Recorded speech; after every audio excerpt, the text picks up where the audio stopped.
thank you all for joining us for the 7th Potluck and Lecture event here at SCATV. Woohoo! Yeah! So this was launched about 2 years ago as a way to build community among the makers out there who are maybe not involved with SCATV, that might want to learn about who we are and what's going on in the film and media industry, and to have them connect with each other and, like what you guys were doing earlier, talk to each other and share resources and information and hopefully follow up with each other afterwards. So we just like to be a vessel for that type of interaction, and it's really beautiful to see people connect and hopefully collaborate in the future. So yeah, this is Somerville Community Access Television, and we are the oldest community TV station in Massachusetts. Been around for 33 years, and we are a community media center at its finest. We offer classes, we host events like this one, we have internships, we do some really fun projects, and if you live in the community or nearby, just come stop on back and we can get you involved in some capacity. So thank you for coming for tonight to hear from these two fine individuals, Mr. Jonathan Case and Michael J. Epstein. And we're going to hear a little bit about mostly the positives of the filmmaking world, I think. We didn't agree to that. Maybe some of the woes. But yeah, we're going to hear from them, find out about how they got into this beautiful world of independent filmmaking, and learn some stuff from them. And we will open it up for some questions and stuff after the introductions. And that way we can go through some conversation and then have you guys ask some questions. Does that sound good? Yeah. All right. So I will leave it to you to kick it off. All right. All right. All right. So I'm just going to tell you kind of what brought me to sitting in this chair today. So my name is Michael J. Epstein. I got into film in a sort of accidental way. I've always been a really big fan of film growing up, especially low-budget film, in fact. And somewhere along the path in my life, I decided that instead of making movies, which I had experimented a little bit with in high school with like a VHS camcorder and that sort of stuff, that I would put my energy into doing music. So I played in bands for many, many years and had put pretty much most of my life into making music, which was has its ups and downs. And one of the things that was, becoming sort of interesting, this is about 10 years ago at this point, was that there was a shift toward the need for kind of independent artists to start creating video content. And so I started working with other directors initially, making music videos. And because of my sort of natural, I guess, way of being a troublemaker, the entire time I spent kind of working with others, making videos, I would just annoy them by hovering over their shoulder and looking at what they were doing and asking lots of questions about the cameras and all the choices they were making and all the setups. And so I did a couple of music videos with other directors, and then made the decision that we wanted to continue. So I work a lot with my wife, Sophia Cassiola, who couldn't come today because she's actually ACing on another movie, so that's why she's not here. But we decided that we wanted to start making our own music videos. So we said, okay, we can't afford to hire people and make these expensive videos, but we need to generate lots and lots of these. We want to keep making many videos. And so we started buying, relatively inexpensive camera gear and just kind of bumbling through making our own music videos. And we found that we were pretty successful doing that, actually. As long as you had an interesting concept, people didn't really care that much on YouTube if your technical quality was that good, as long as the idea was funny or something about it was compelling. And so we continued down that path for a bit, and then started just doing short films for fun, particularly with our band. We started doing the 48-hour film project, which I would imagine many of you have participated in before. And so we were doing music videos, doing short films, and we did a short film competition. It was actually a trailer competition put on by the Brattle Theater. They have this annual trailer smackdown competition. And so for the 10th anniversary of that competition, they assigned the title 10 for the movie, and then you could pick parameters from a list. And so we decided to make this trailer for the Battle Smackdown. Ended up being like a haunted house. I forget the exact parameters, but it required having a slap in it. It was a horror movie set in set in a castle. That was what it was. So we made this trailer, and we brought in a bunch of our friends to do it. We had a lot of fun doing it, and that was an enjoyable experience. And then our friends who were involved in it started nagging us. They're like, "We already made a trailer. Let's make a full movie." And we thought that sounds like a really terrible idea, so let's do it. And so we thought about it for a few months. We started thinking about how we could afford to make that happen. And one of the things that was lucky for us was that we already had a relatively large, not large, but a modest following of people through our music work. And so we were able to say to them, okay, we're interested in making a movie. We know we've never done it before. You've never seen us do anything like that before. But we're going to run a Kickstarter campaign to basically shift into filmmaking. And we were successful with that. And so we made our first movie, which is called 10. And so this is... What is that? Oh, we have the trailer. Do you want? We can show that after I do my whole thing if you want to see it. So we made this movie called 10, and this is in the end of 2012. And we kind of bumbled through the whole thing, did our best, tried to learn how to do it by watching lots of kind of tutorials on different aspects of filmmaking, lots and lots of behind-the-scenes stuff. My favorite thing is to watch behind-the-scenes kind of featurettes on DVDs and watch movies with director's commentary, and especially when they're talking about the kind of production aspects or what went wrong during production. That's a really fascinating thing. So we learned basically everything that we could learn from that and made the movie. And we kind of bumbled through that process, did a bunch of film festivals with it. Right now it came out through a distributor in April. And so right now it's out in the world, and that was our first film. We followed it up immediately. We said we better just keep doing this as fast as we can, because if you don't, the cycle is so long for filmmaking that if you wait too long, you'll be already too old to make movies before you get to your next one. So we just started immediately on our next film, which was a sci-fi movie called Magnetic, and that's been going through festivals right now. So that's kind of near the end of its festival run, and we're in talks with distributors and trying to make a decision about what's going to happen next with that. And then most recently, we just made we finished principal photography on our third feature film, which is called Blood of the Tribids, and it's inspired by 70s vampire films. And so that's kind of where our lives have led us so far. And our goal is to basically continue making about a film a year, a feature a year, and to keep going through that cycle. And the reason that we're sort of approaching it that way is that right now, so our first film is out, and we're kind of promoting that as a thing that can be watched. Our second film is in festivals, and we're kind of going through that process, and our third film is in production. And so the idea is to keep something at every kind of stage of the game at all times, which is a lot of work, but I think otherwise you'll be waiting. If we waited a year, waited through the whole cycle of something, we'd only be starting production on it, and we'd have 3 years between movies or something along those lines. So I think that is the basics of how I ended up here. I don't know. Does that seem like I said stuff? Well, that's a very interesting story. I don't think I can match that. Yeah, I mean, I've always wanted to be a filmmaker. I mean, I've like Michael, I've dabbled in music as well, but not nowhere near as accomplished as Michael is. But I mean, I've always wanted to be a filmmaker, and that's all I've ever wanted to do. So I went to film school, and after film school, I worked on a film called Dead Man Walking, and I found out that I didn't want to be in like traditional film industry because it's rotten. I mean, even the indie people are kind of careerist and really ruthless sometimes. There's a lot of good people out there, but there's a lot of not good people. So I pretty much gave up on that for a long time.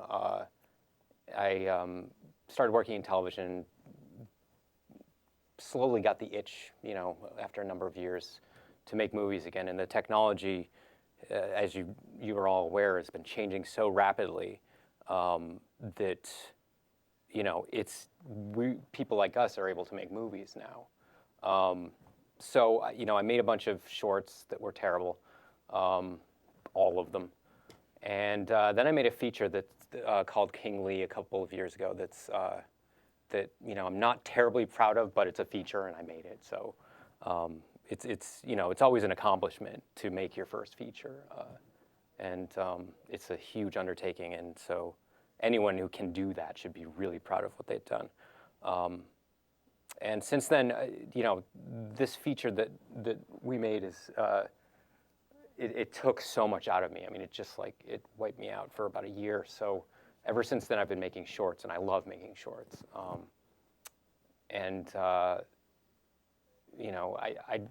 I wish I had something inspiring to say to you right here, but last year I got to go to IFF Boston, which was so much fun.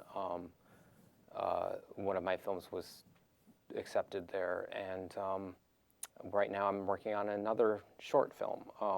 There's not much of a market. Michael and I were just talking about this. There's not much of a market for short films.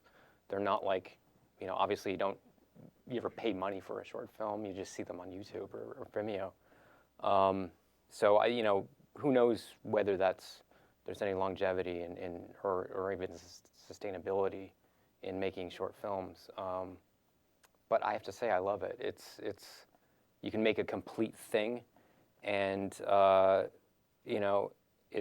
you can finish it yourself, and it doesn't cost all that much money, and it's time consuming and arduous, but it's just time consuming and arduous enough to mean something to you, but not enough to kill you.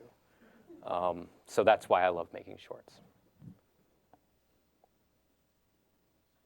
That's my journey. I'm happy to throw some questions if anybody wants to. Do you want to show the trailer for 10? Well, we can let's just go to questions. They can watch it online, right? It's there. You can see it. Yeah, all my stuff is online. Yeah, you can watch it online. You can watch the whole movie for free, right? If you have Amazon Prime, it's streaming for free. So. Tennis? Yeah. Yep. Well, I love the cheesy question of how do you overcome creative roadblocks? So what's a creative roadblock, I guess? What do you mean by that? Whether it's script writing or even seeking out crew assistance or just moving forward.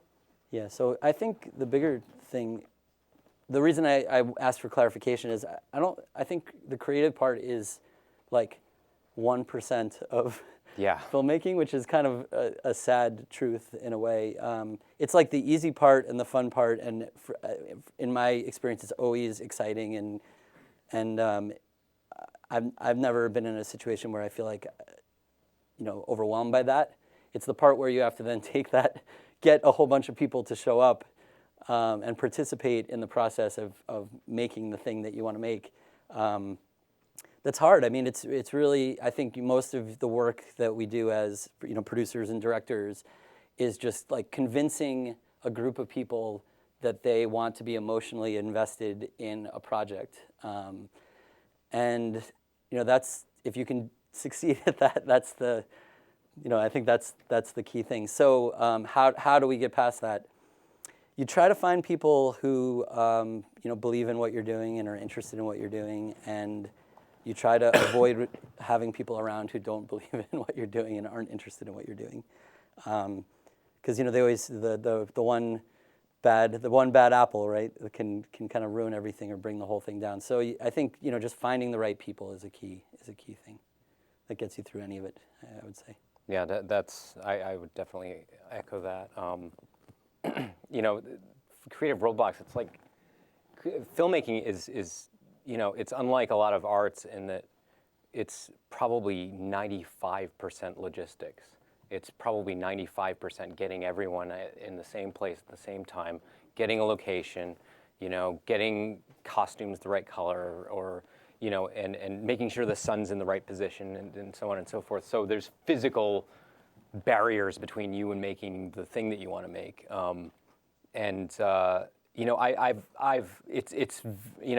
It is very difficult. It's difficult to do something that's, that you consider creatively pure, because there's physical limitations on what you can actually do. and that's where a lot of the creativity lies in overcoming those somehow, and not into the traditional way of throwing money at it or whatever, but like finding a creative solution to these problems. And that's why, it's fun. It's really, really fun. It's, I've often thought about, I used to be a painter when I was in high school, and I could have probably pursued that. And I've often wondered, why do I do this to myself? Because, on the like the 10th location scouting that you do, and the 10th phone call that's not returned, and like having to settle and find ways around it, it really grates on you sometimes. But the thing is, if you ask yourself why you do it, in a way that is why you do it, because it's, you're not locked up in a room with a canvas. You're out there with people that you like. You're out there working with other people. You're collaborating all the time. You're finding new ideas from other people.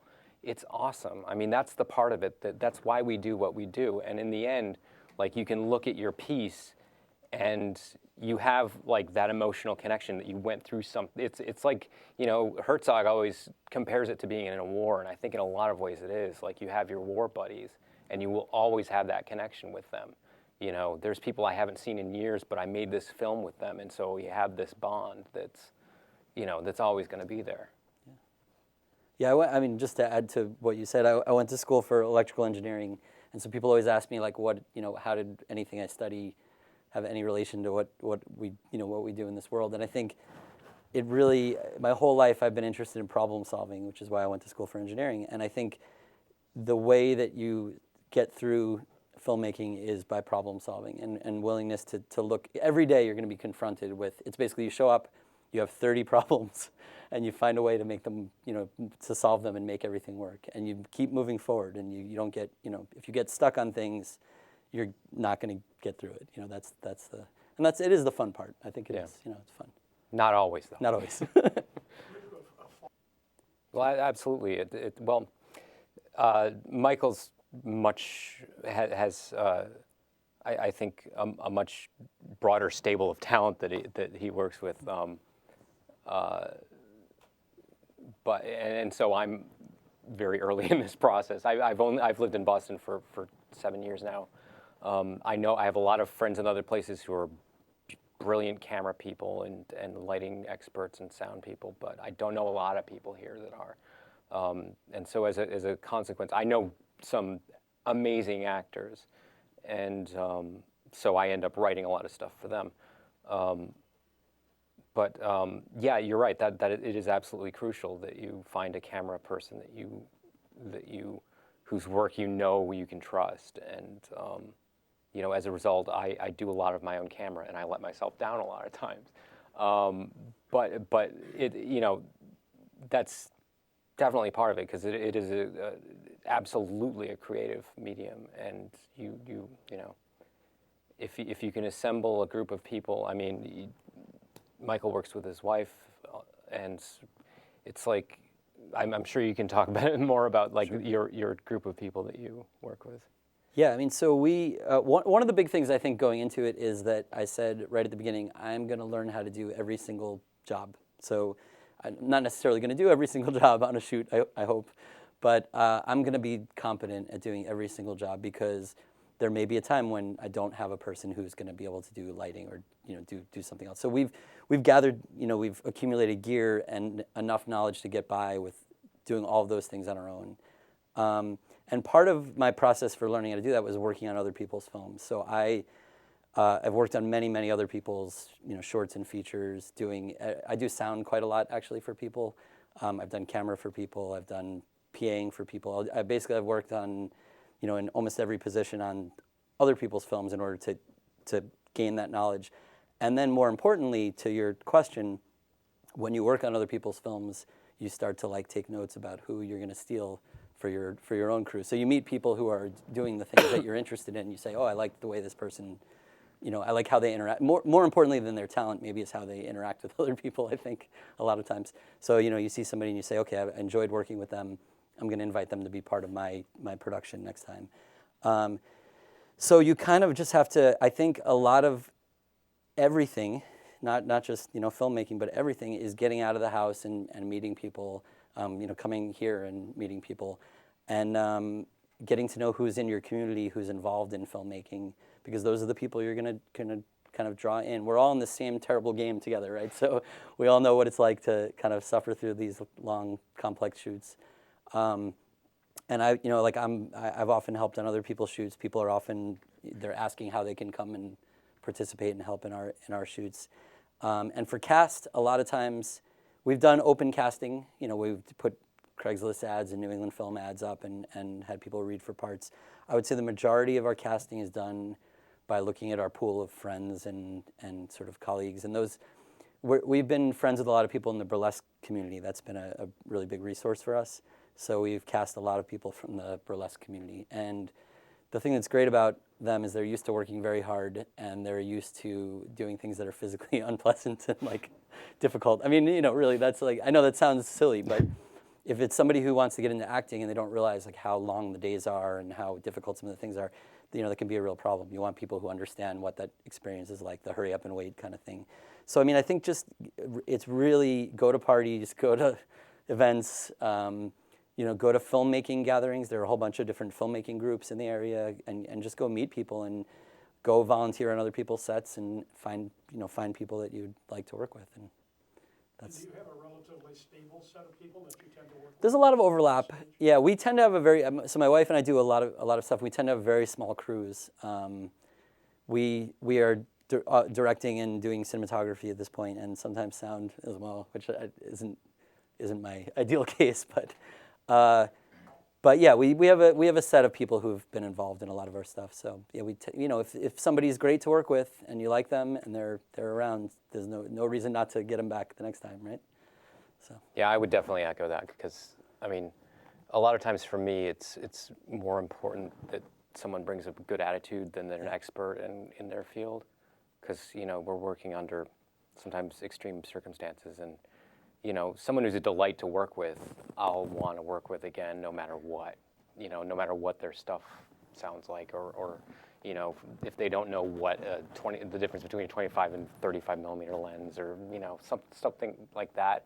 I think that's something that separates us from the Hollywood crowd, because you find a lot of rotten people in tech positions who are phenomenally good at what they do, but are really unpleasant, and so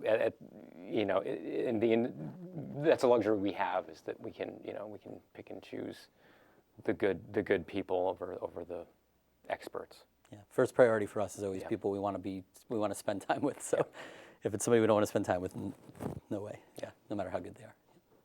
Mm-hmm. Speaking of it just may help you think about it a different way, either one of you. We never let actors make decisions. No, I'm just kidding. No, absolutely. No, absolutely.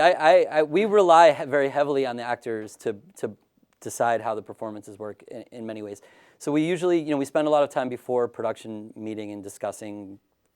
Depends on how complex the characters are and what they're doing. But, we spend what we think is a sufficient amount of time usually discussing that. And then from my perspective, the actors tend to get to know their characters more than we as directors do. And so they find nuances and ideas within that I think end up being way better than what we, generally speaking. And if they go in a direction that's wrong, we'll reel them back in. But we tend to be a little more hands off with that kind of thing if they've gone in the right direction with understanding it. And absolutely, we're always open to to people. Time permitting and other aspects, we're always open to suggestions and thoughts, and we definitely accept input from our cast and crew as much as we can. Yeah, absolutely. Yeah, there's definitely I think a good director will have a certain amount of humility about that, because in a sense, you're both working on this performance together. At least from my perspective. So sometimes, I'll tell them to do something or say something a certain way, or do something in a certain way, and it's not what they would have wanted, and then they do it, and then oh, I understand what you meant, and vice versa. Sometimes I'll ask someone to do something in a certain way, and they do it, and it doesn't work at all, and they say that's not what I wanted, and I say, okay, we'll do it your way. You know, it's like there's never. I mean, you hear of directors who are tyrants, or directors like Bresson who tell you how many steps to take across the floor and how to hold a piece of paper out and that kind of thing. And these films are brilliant, but I don't know if there's any more Bressons. You know what I mean? It's like I don't think that there's a rule about like who, you know. I don't think you should approach a project as a director and say, okay, every director is going to take my direction in every situation. I think it's always a collaboration. I think there's always a give and take, and you know, you don't always know who's right until you do it. And I think one of my great weaknesses as a director is sometimes articulating what I exactly I'm trying to get across to an actor in particular, because they have their own way that they think about the way that they work, and I see the outside and I say, okay, lift your hand a little bit differently, and they don't do it that way. You know, it's a challenge, and you know, if you work with good people, it's a fun challenge, you know, and a hilarious challenge sometimes. We also have time constraints that are much greater than I think, you know, bigger films. So you know, you think about like I watched The Shining recently again, and so like you think about Kubrick. I don't know, would they shoot that movie for a year or something like that? Three or four. Yeah, I mean, I don't know. They spent a decade making that movie or something, and we're shooting movies in a small number of days. So, you know, even sometimes there are a lot of compromises, and so performance is one of those things where if we were going to decide, you know, to the footstep count and the angle of the hand and things like that, if we wanted to decide with that granularity, we would need a lot more time in order to be able to do that. So just from a feasibility standpoint, you know, we have to trust the actors to do things. Yeah. Related question. It's on improvisation. I think when you're trying to do a film quickly, improvisation can be a nightmare. And I'm just curious how much you use, if any. I have some experience with improvising scenes, and the first time I tried it was on a film I did maybe 10 years ago, and it was a complete disaster. It was a nightmare to edit, and like frankly, I went into it thinking, okay, let me try this. You know, there's no stakes. Let me get this under my belt. And you know, what I learned in doing that is that in order to do improvisation, you have to have infinite time and you have to have infinite cameras. Because what you edit has to like, if you ever want to cut to another angle, if you ever want to change the rhythm of a scene, you're out of luck if you improvised it one way and then improvised it another way in a different take. But frankly, a lot of the favorite parts of my movie are stuff that was just off the cuff, and you know, if an actor is in the zone or in the moment, then if they come up with something, you know, or sometimes maybe it's not strictly improvisation, but they'll say to me, I want to do this, and I'm like great idea. You know, it's yeah, at this level, I don't know about you, Mike. But no improv. Yeah, I mean, it's like It's out. like most of my work when I make a movie, I'm making a movie right now where most of my work is the planning of it. Most of my work is figuring out like who's going to be like if there's movement in a scene, who's going to be where, how am I going to shoot that, how am I going to cover that, and you know, I only have one camera, so I've got to very, very vigorously plan, and there's not a lot of room for wiggling around in that, which there were sometimes. We always shoot two cameras now, at least because of that kind of thing where we've dealt with. Our first film had a cast of 10 people in it. We had a lot of wide shots in it that they're all, you know, and so you go to kind of cut things together, and you're like, oh, you know, her leg was up in a different, and there's a lot of continuity. I spent most of the time editing, trying to like work around continuity problems and things. So we always shoot with more than one camera now. And as far as improv, never. I mean, I think what you said, that sometimes somebody, you know, an actor will have like an idea about a quirk or a thing that'll happen in the scene, or they'll take an action in the background or something, and that's fine. But in terms of dialogue or the actions of the scene, I would say never. Yeah. I know that, Jonathan, in order to make your film films, you also work in TV. But Michael, do you still do engineering, or do you still do music? Like, what do you do? What do I do? Besides making your films that's able to sustain you? I do have a job where I am paid more money than I make from doing it. So I'm a professor at a university nearby. So I still am involved in that. It's unrelated to movies at all. And I still do music, just less actively. I don't tour at this point in my life. I'm just got too tired of sleeping on floors and things like that. So decided that this is a better focus for now anyway. Yeah, I mean, unfortunately, it is.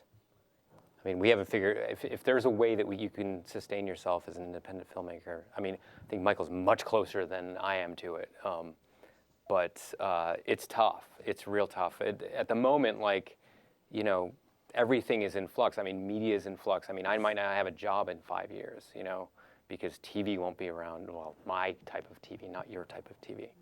Your type of TV will live forever. Which camera? That one.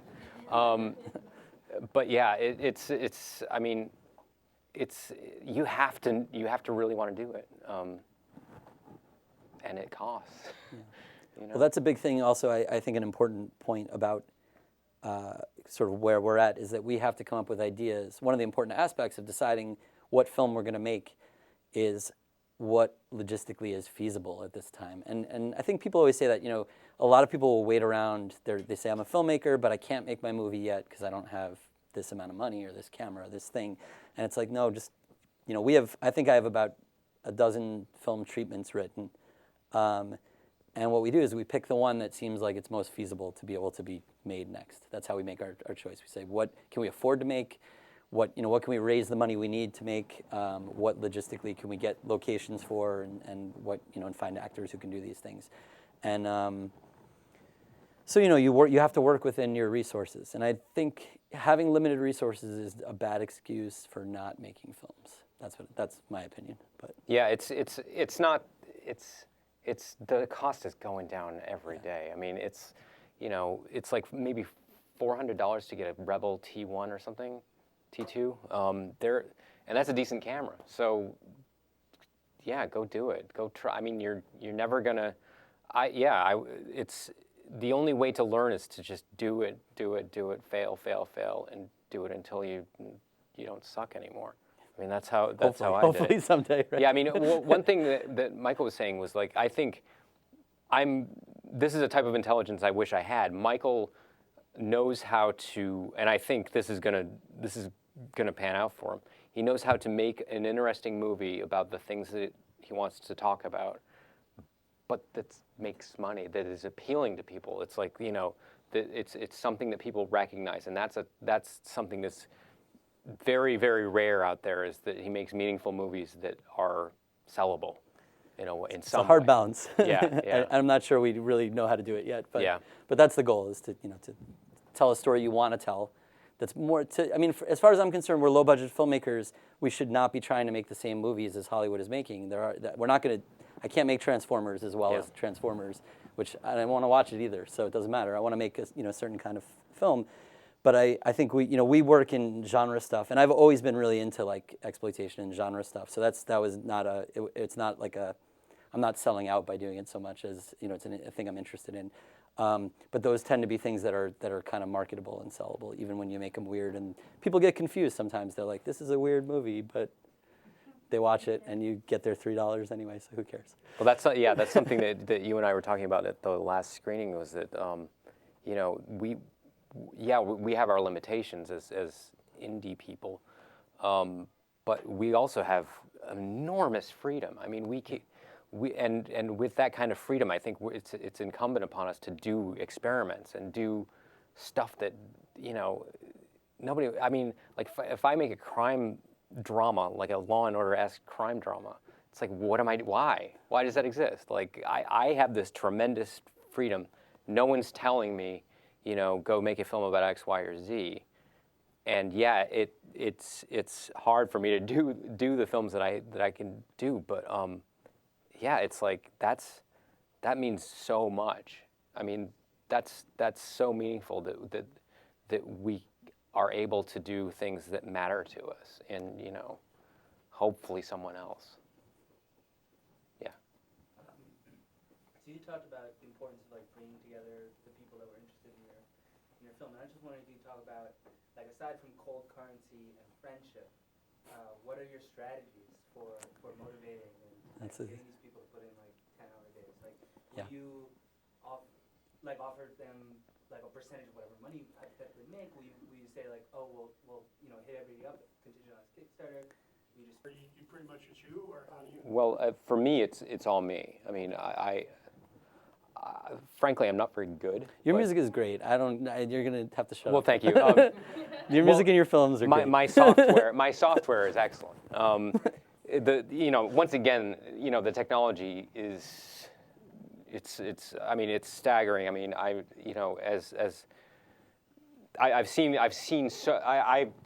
went to film school and I was cutting film. I was physically cutting film in film school, and that was only 20 years ago. The technology to make music is astounding now. I mean, it's just like, you can. Frankly, I have no rhythm, but I can play something that sounds really that has the melody I want and fix it in post. It's crazy. But for me, I've always music is always like really important to me in making a film. I sometimes have the theme song before I have like the whole story. I don't know. To me, it's always, I'm trying to make something with less music now, and who knows how that'll go. But it's really they're so similar and so complementary that I think it's essential. I mean, you don't do your own composing? We do. We sometimes bring in all of our film score and music is typically it's recorded at our house. Sometimes we bring in other people to be involved in that process. And like we have one friend in particular who has done a lot of work with us, and she's created a lot of the songs and stuff. But we're always involved in that process. The music is super important to me as well, coming from a music background. So we spend a lot of time and energy doing it, and I definitely am involved in composition. I've done composition for other people's films as well. So, yeah. So you can't walk away from that life, I guess. I don't know, as much as you might want to. There's no. What instruments typically? So our first film was almost all guitar and, typical like bass, drums, guitar. It was more like a sort of rocky kind of score with themes for each character and that sort of stuff. The last film was all like electronic. It was meant to be like 80s electronic stuff, so it was all synth kind of. So yeah, I think each project has its own life, and luckily. Again, you can basically buy a plug-in and have a full orchestra. So I did an electronic soundtrack. I did a 70s soundtrack. It's almost as if the instrument. Well, for me at least, the music I'd love to be able to work with a full orchestra, but I've got a MIDI keyboard and I can play any instrument I want, whatever it calls for. And frankly, generally, it's obvious what instruments you need and what tone you need, for each particular film.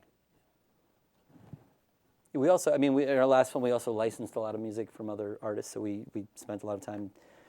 What we ended up doing was temping in a lot of songs, and we were going to create songs that match those and have those feels. And then, of course, the danger of ever temping in things is that you fall in love with it. So then we reached out to all the artists who we had temped in, and we got about half of them for money that we could afford to, which is basically very little money. And then we wrote the rest. We wrote either copies of songs that were there or original stuff that worked for scenes.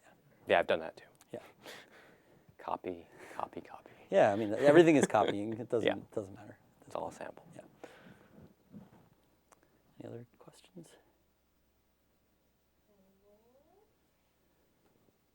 Otherwise, we'll just talk about our feelings or something. Well, we can start wrapping it up. Do you guys want any parting wisdom? You kind of alluded to some of the inspirational language for people who are up and coming. I'm not sure at the levels of filmmaking experience in here, but Yeah, what are you all? I mean, tell us what you're all up to. I don't know. Is that a thing? Yeah. Can we ask that? Absolutely. Tell us what you're all Shout it out. doing. And Has anyone here made a film? Shorts?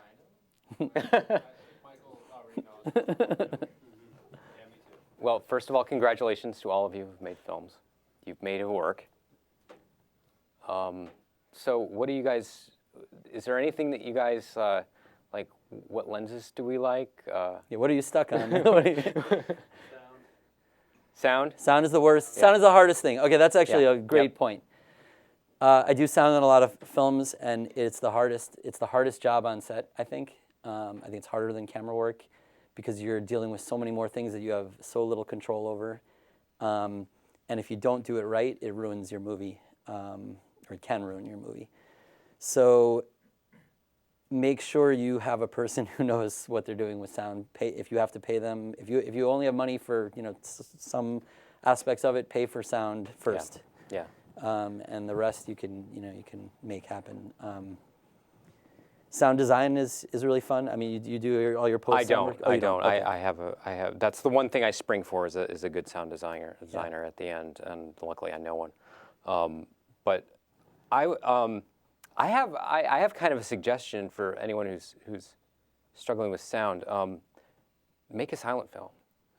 And I'm serious. I mean, it's like I or at least mostly silent. You know what I mean? Because that's half of the, and I mean that's like the early silent films were some of the most creative things ever made, even since then. I mean, 100 years later, we're still trying to figure out what they were like.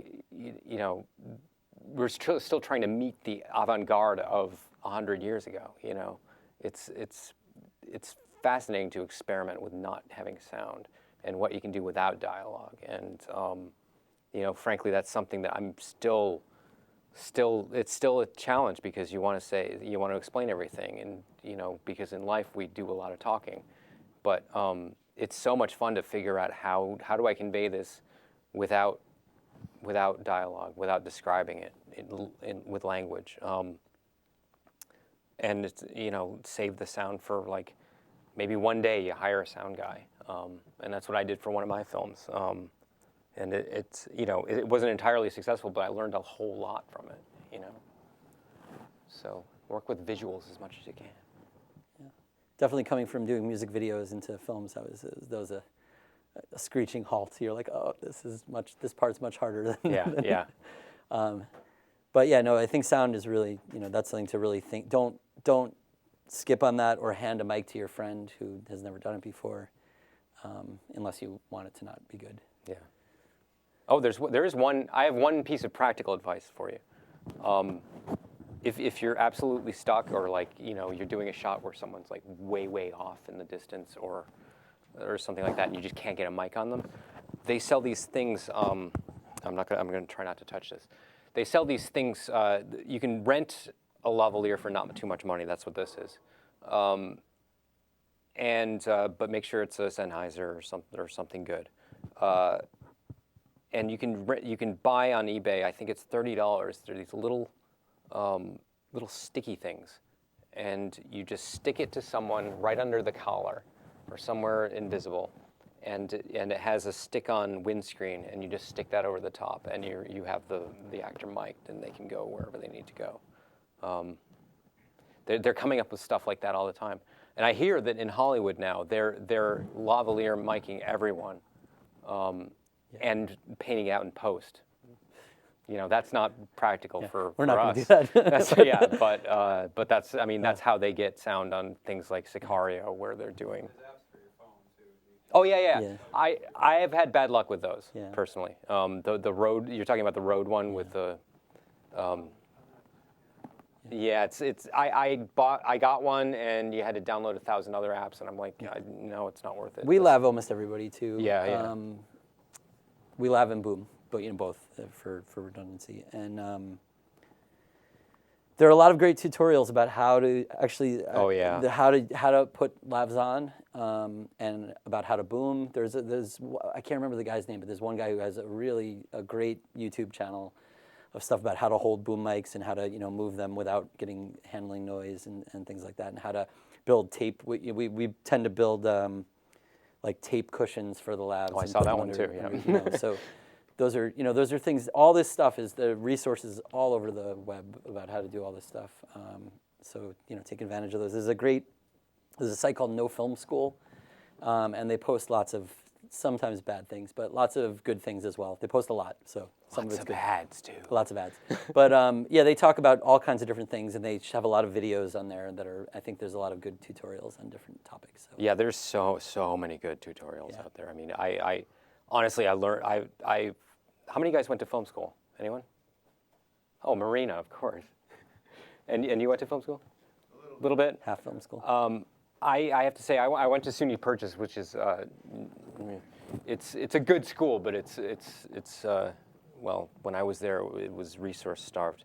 But I learned much more practical stuff from YouTube tutorials than I did in 4 years in film school. I mean, you don't learn the theory and you don't learn a lot of the more esoteric aspects, but like learning how to mic and which lens to choose and new equipment that's out there.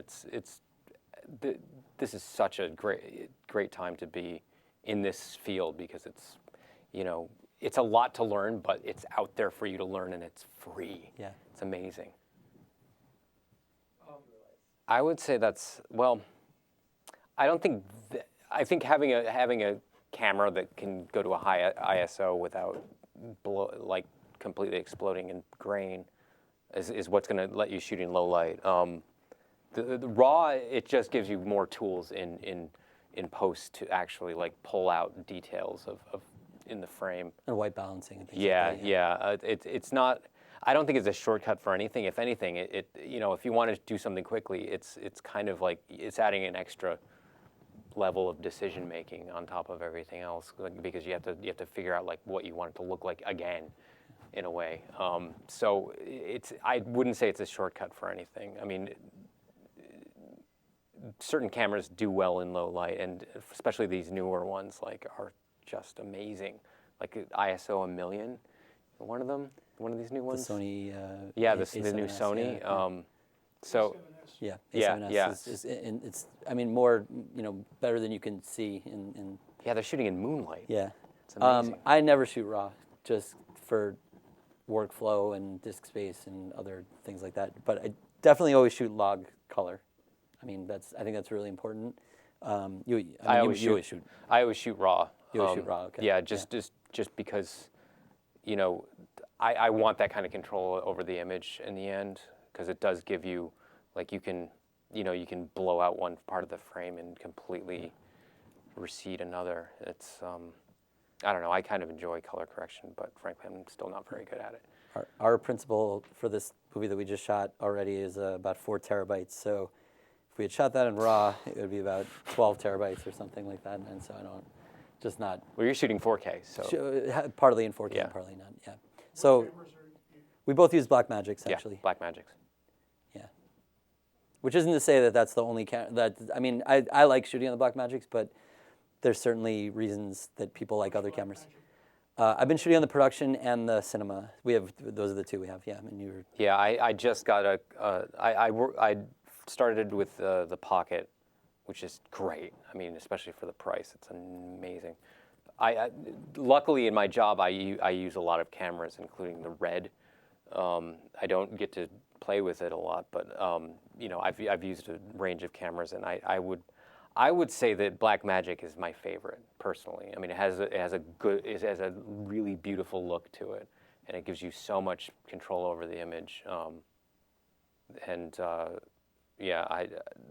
So I love it. Red apparently is better. Who knows?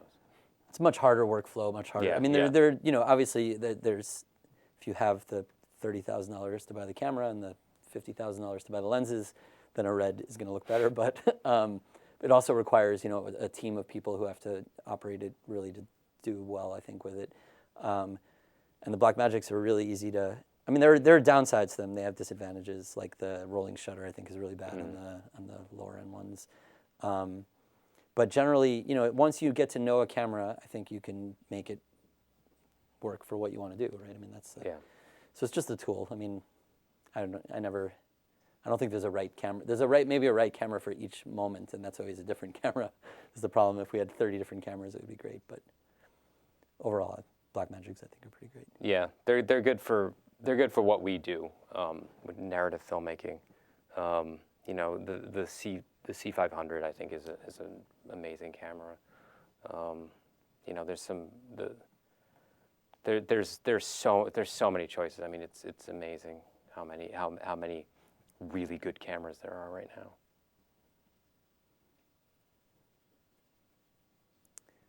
Cool. Anything else? Sorry. At some point, were you going to show us something? If you do you want to spend 2 minutes watching trailers? Or are we done? Absolutely do it. All right. You can, if you would like to see the trailers, we can watch those. They're short. You can see kind of what we worked on. We're all stuck in pens. We're stuck in our jobs and our families and our educational systems, and they're all fake and hollow, and we all secretly know it. We're all starving for life, so we consume things. We buy useless crap the television sells to us as personality. We replace our perfectly good clothes season after season to ape rebirth. We stick our animals in pens and stuff them full of fake nutrients, and they grow sick and miserable, but oh so large and fat. When they can't get any fatter, we butcher them and stuff ourselves with their flesh, thinking that's going to fill us up. But it never does, so we keep eating and eating. We'll swallow anything we can get our hands on. We'll swallow anything to avoid the fact that at the end of the day, when we take off our clothes and our makeup and look at ourselves in the mirror, we don't know who we are at all. We're empty, not even really sure if we exist.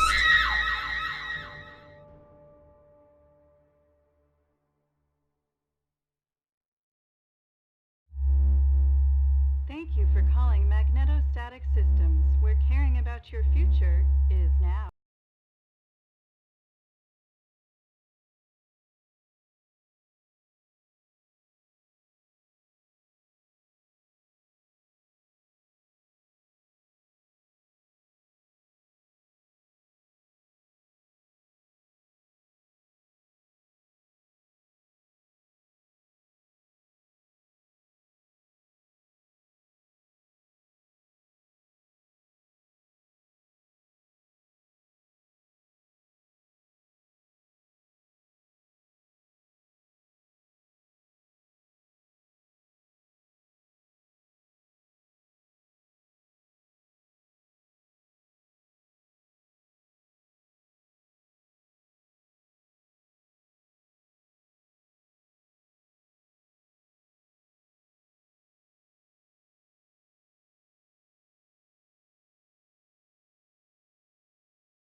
How could you remember something that's already happened so long ago?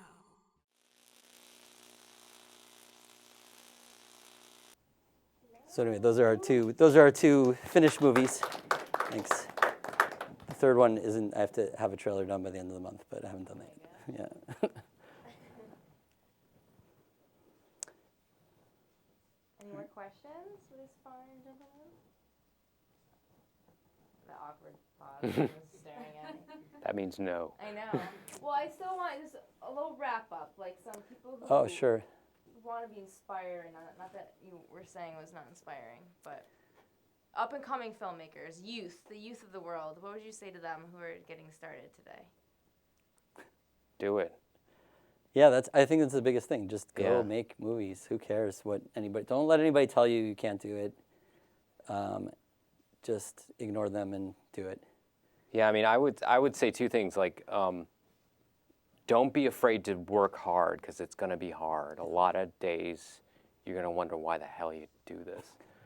But really, the only way you're going to get good at it, it's, you know, I still don't think I'm good as a filmmaker, and frankly, when I do, I think I will have died inside somehow. I'm still learning, and I don't think there's such a thing as like an innate talent in filmmaking, because it is so many different skills. It's a menagerie of skills that you're only going to get by doing it over and over and consistently making garbage. I mean, seriously, like, that's the only way to do it, is like, learn from your mistakes, because those are the mistakes that only you can make, and you can't really learn those from anyone else. And the world needs your work, guys. I mean, it's like, if this is what you're here to do, this is what you got to give.